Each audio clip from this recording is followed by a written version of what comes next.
أعوذ بالله من الشيطان الرجيم. بسم الله الرحمن الرحيم.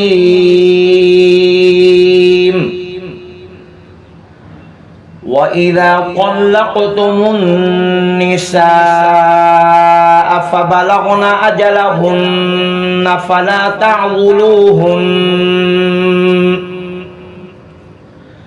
فلا تعضلوهن أن ينكحن أزواجهن إذا تراضوا بينهم بالمعروف، ذلك يوعظ به من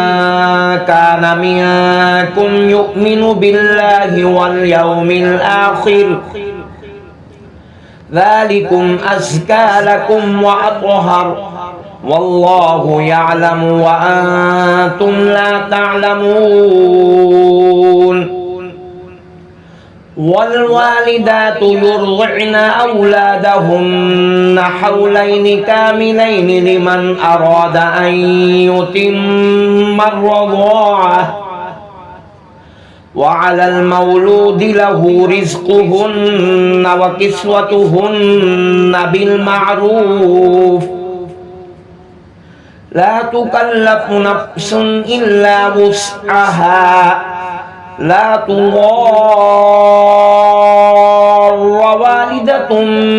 بولدها ولا مولود له بولده،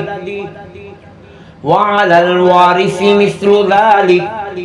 فإن أرادا فصالا عن تراض منهما وتشاور فلا جناح عليهما، وإن أردتم أن تسترضعوا أولادكم فلا جناح عليكم إذا سلمتم ما آتيتم بالمعروف،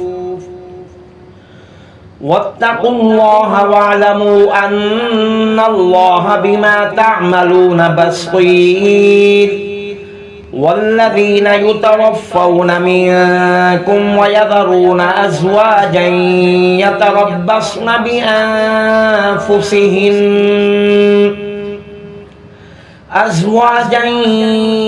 يتربصن بأنفسهن 4 أشهر وعشرا، فإذا بلغن أجلهن فلا جناح عليكم فيما فعلن في أنفسهن بالمعروف، والله بما تعملون خبير. ولا جناح عليكم فيما عرضتم به من خطبة النساء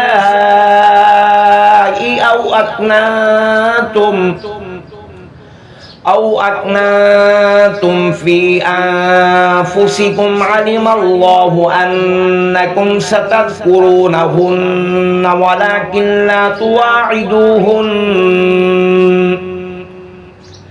ولكن لا تواعدوهن سرا إلا أن تقولوا قولا معروفا،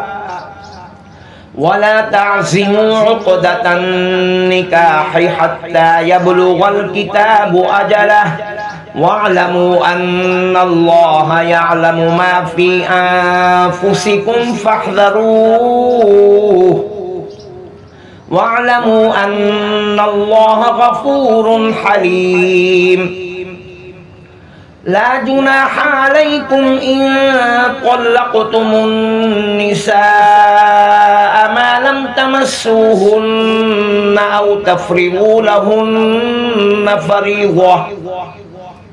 ومتعوهن على الموسع قدره وعلى المقتر قدره متاعا بالمعروف حقا على المحسنين. وإن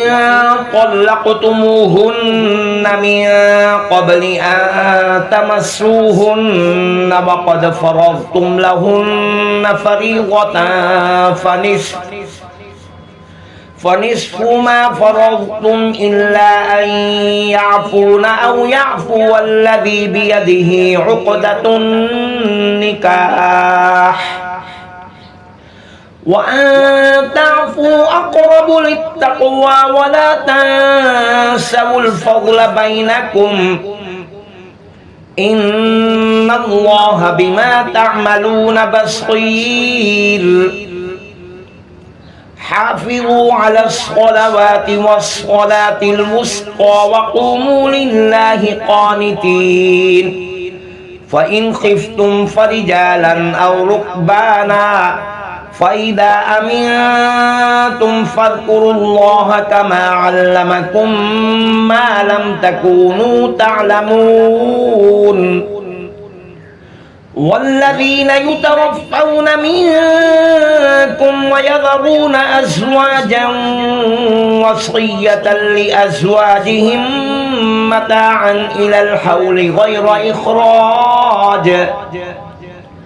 فإن خرجن فلا جناح عليكم فيما فعلن في أنفسهن من معروف والله عزيز حكيم وللمطلقات متاع بالمعروف حقا على المتقين كذلك يبين الله لكم آياته لعلكم تعقلون ألم تر إلى الذين خرجوا من ديارهم وهم ألوف حذر الموت فقال لهم الله موتوا ثم أحياهم إن الله لذو فضل على الناس ولكن أكثر الناس لا يشكرون وقاتلوا في سبيل الله واعلموا أن الله سميع عليم ما ذا الذي يقرض الله قرضا حسنا فيضاعفه له أضعافا كثيرة والله يقبض ويبسط من وإليه ترجعون ألم تر إلى الملأ من بني إسرائيل من بعد موسى إذ قالوا لنبي له مبعث لنا ملكا نقاتل في سبيل الله قال هل عسيتم إن كتب عليكم القتال ألا تقاتلوا قالوا وما لنا ألا نقاتل في سبيل الله وقد أخرجنا من ديارنا وأبنائنا فلما كتب عليهم القتال تولوا إلا قليلا منهم والله عليم بالظالمين وقال لهم نبيهم إن الله قد بعث لكم طالوت ملكا قالوا أنى يكون له الملك علينا ونحن أحق بالملك منه ولم يؤت سعة من المال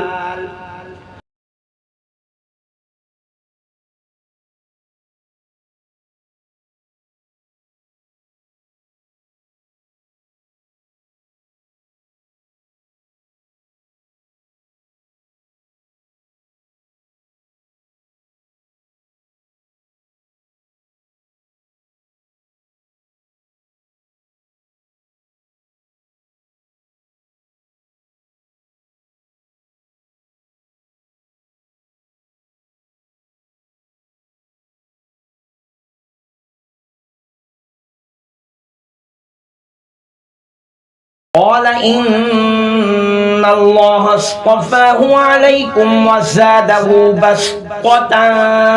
في العلم والجسم والله يؤتي ملكه من يشاء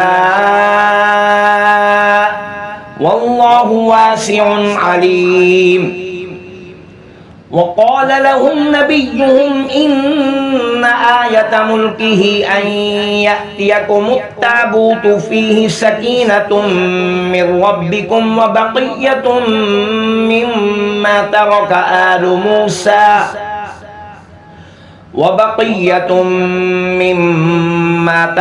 آل موسى وآل هارون تحمله الملائكة إن في ذلك لآية لكم إن كنتم مؤمنين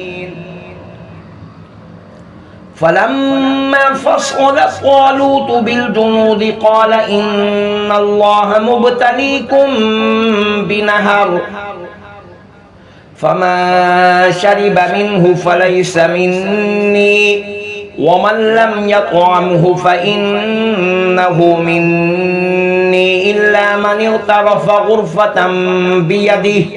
فشربوا منه إلا قليلا منهم فلما جاوزه هو والذين آمنوا معه قالوا لا طاقة لنا اليوم بجالوت وجنوده قال الذين يظنون أنهم ملاقو الله كم من فئة قليلة غلبت فئة كثيرة بإذن الله والله مع الصابرين ولما برزوا لجالوت وجنوده قالوا ربنا أفرغ علينا صبرا وثبت أقدامنا وانصرنا على القوم الكافرين فهزموهم بإذن الله وقتل داود جالوت وآتاه الله الملك والحكمة وعلمه مما يشاء ولولا دفع الله الناس بعضهم ببعض لفسدت الأرض ولكن الله ذو فضل على العالمين تلك آيات الله نتلوها عليك بالحق وإنك لمن المرسلين تلك الرسل فضلنا بعضهم على بعض منهم من كلم الله ورفع بعضهم درجات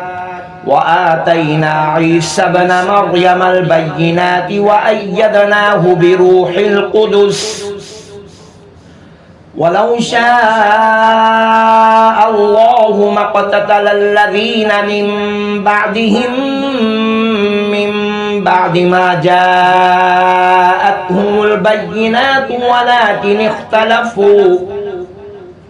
ولكن اختلفوا فمنهم من آمن ومنهم من كفر ولو شاء الله ما اقتتلوا ولكن الله يفعل ما يريد يا أيها الذين آمنوا أنفقوا مما رزقناكم من قبل أن يأتي يوم لا بيع فيه ولا خلة ولا شفاعة والكافرون هم الظالمون الله لا إله إلا هو الحي القيوم لا تأخذه سنة ولا نوم له ما في السماوات وما في الأرض ما ذا الذي يشفع عنده إلا بإذنه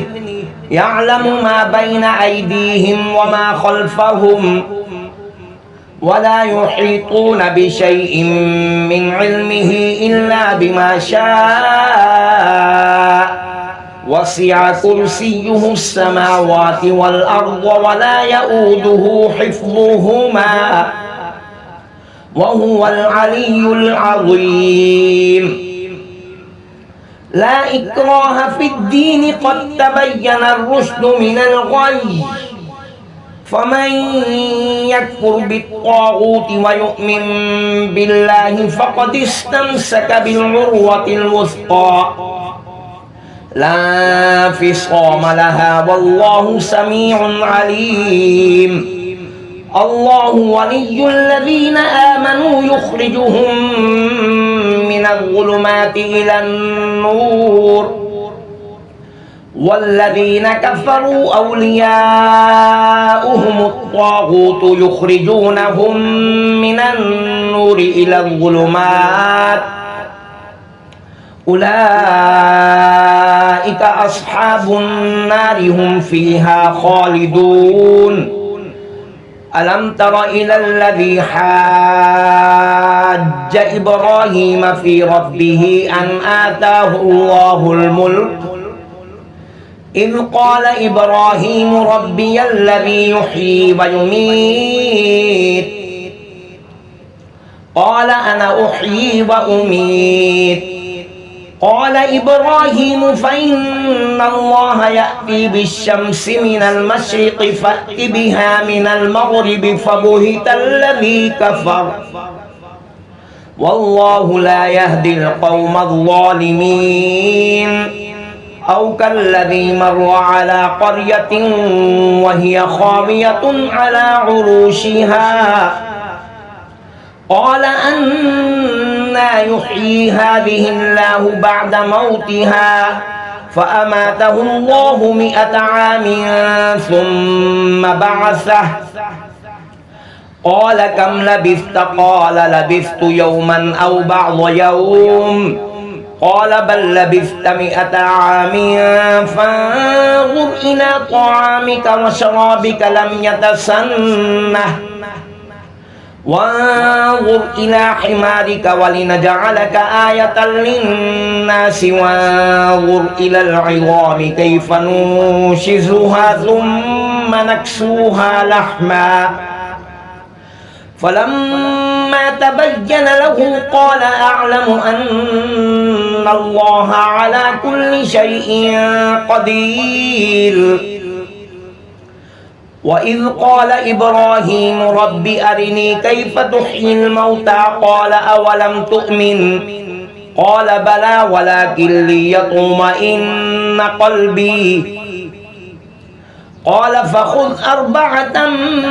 من الطير فاصغرهن إليك ثم اجعل على كل جبل منهن جزءا ثم ادعهن يأتينك سعيا واعلم أن الله عزيز حكيم مثل الذين ينفقون أموالهم في سبيل الله كمثل حبة أنبتت 7 سنابل في كل سنبلة 100 حبة والله يضاعف لمن يشاء والله واسع عليم الذين ينفقون أموالهم في سبيل الله ثم لا يتبعون ما أنفقوا منا ولا أذى لهم أجرهم عند ربهم ولا خوف عليهم ولا هم يحزنون قول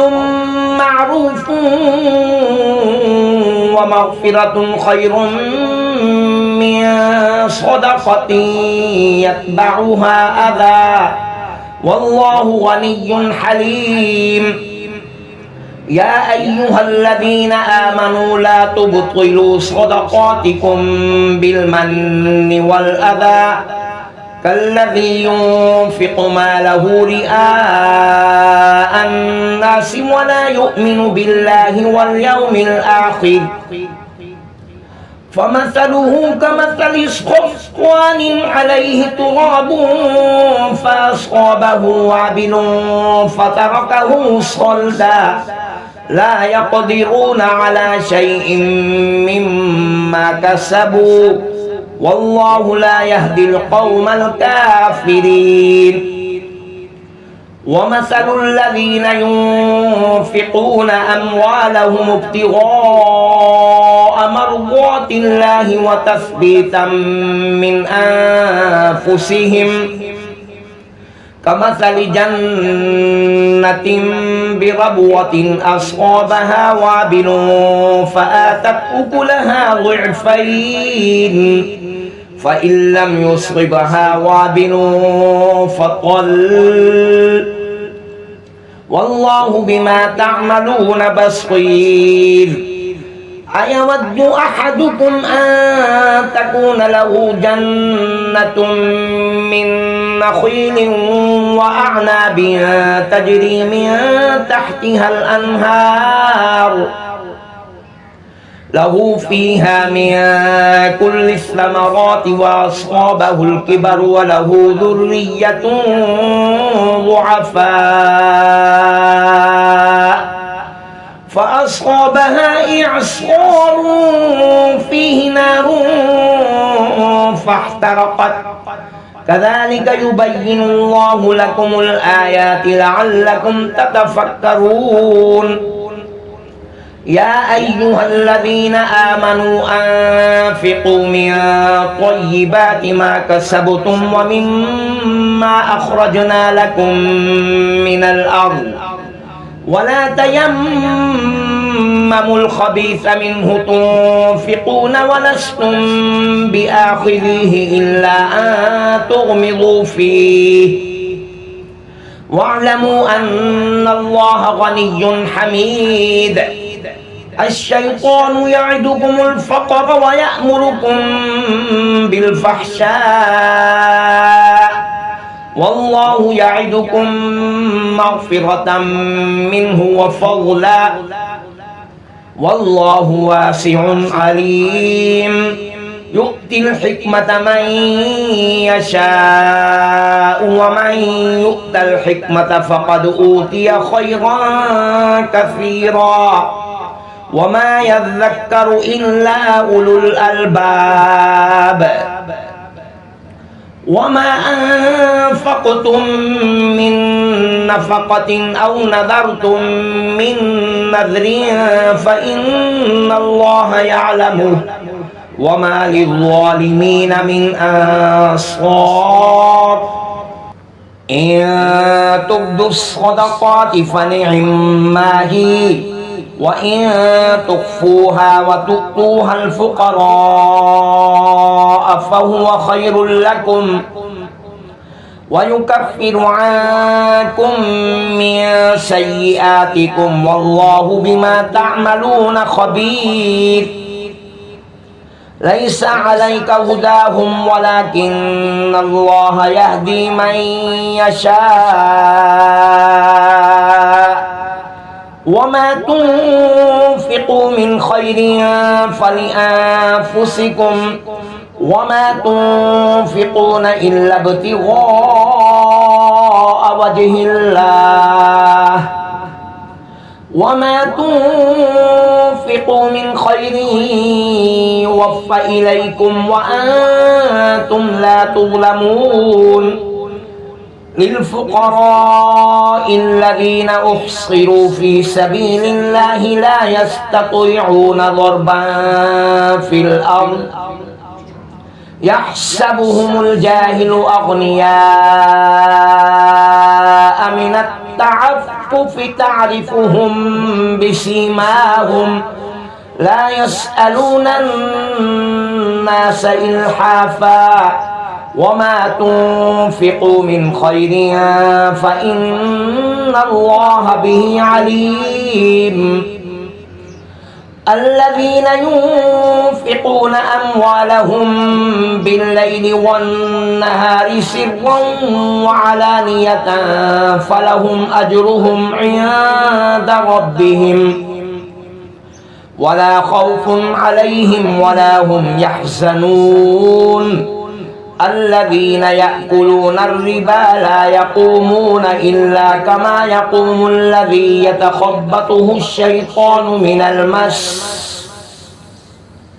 ذلك بأنهم قالوا إنما البيع مثل الربا وأحل الله البيع وحرم الربا فمن جاءه موعظة من ربه فانتهى فله ما سلف وأمره إلى الله ومن عاد فأولئك أصحاب النار هم فيها خالدون يمحق الله الربا ويربي الصدقات والله لا يحب كل كفار أثيم إن الذين آمنوا وعملوا الصالحات وأقاموا الصلاة وآتوا الزكاة لهم أجرهم عند ربهم ولا خوف عليهم ولا هم يحزنون يا أيها الذين آمنوا اتقوا الله وذروا ما بقي من الربا إن كنتم مؤمنين فإن لم تفعلوا فأذنوا بحرب من الله ورسوله وإن تبتم فلكم رؤوس أموالكم لا تظلمون ولا تظلمون وإن كان ذو عسرة فنظرة إلى ميسرة وأن تصدقوا خير لكم إن كنتم تعلمون واتقوا يوما ترجعون فيه إلى الله ثم توفى كل نفس ما كسبت وهم لا يظلمون يا أيها الذين آمنوا إذا تداينتم بدين إلى أجل مسمى فاكتبوه وليكتب بينكم كاتب بالعدل ولا يأب كاتب أن يكتب كما علمه الله فليكتب وليملل الذي عليه الحق وليتق الله ربه ولا يبخس منه شيئا فإن كان الذي عليه الحق سفيها أو ضعيفا أو لا يستطيع أن يمل هو فليملل وليه بالعدل واستشهدوا شهيدين من رجالكم فإن لم يكونا رجلين فرجل وامرأتان ممن ترضون من الشهداء أن تضل إحداهما فتذكر إحداهما الأخرى ولا يأبى الشهداء إذا ما دعوا ولا تسأموا أن تكتبوه صغيرا أو كبيرا إلى أجله ذلكم أقسط عند الله وأقوم للشهادة وأدنى ألا ترتابوا إلا أن تكون تجارة حاضرة تديرونها بينكم فليس عليكم جناح ألا تكتبوها وأشهدوا إذا تبايعتم ولا يضار كاتب ولا شهيد وإن تفعلوا فإنه فسوق بكم واتقوا الله ويعلمكم الله والله بكل شيء عليم وإن كنتم على سفر ولم تجدوا كاتبا فرهان مقبوضة